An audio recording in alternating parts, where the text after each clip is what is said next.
Bisnis properti saat krisis bisa menjadi peluang besar, tapi juga punya risiko tinggi, tergantung strategi dan jenis propertinya. Mari kita bahas dua sisinya secara jelas. Mengapa bisnis properti bisa jadi peluang saat krisis? 1. Harga properti cenderung turun. Banyak orang menjual aset untuk mendapatkan uang tunai. Ini membuka peluang membeli properti bagus dengan harga miring.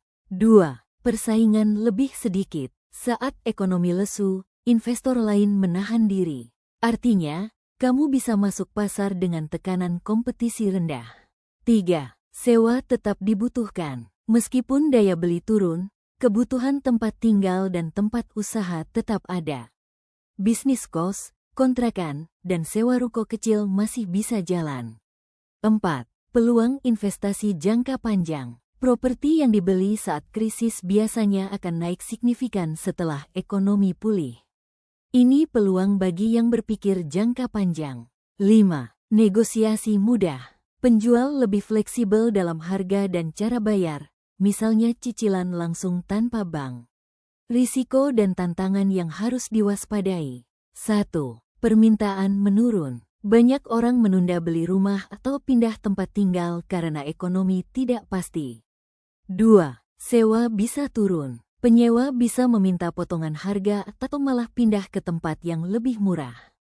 3. Sulit dapat pembiayaan. Bank lebih ketat memberi KPR atau pinjaman investasi saat krisis. 4. Likuiditas rendah. Properti sulit dijual cepat. Kalau butuh uang tunai mendadak, kamu bisa kesulitan. Strategi aman saat krisis. Fokus ke properti yang menghasilkan cash flow rutin, seperti kos, kontrakan, atau ruko kecil. Hindari proyek besar yang butuh modal dan waktu lama. Gunakan uang dingin, modal sendiri, jangan bergantung pada pinjaman bank. Cari properti dengan lokasi bagus dan harga di bawah pasar.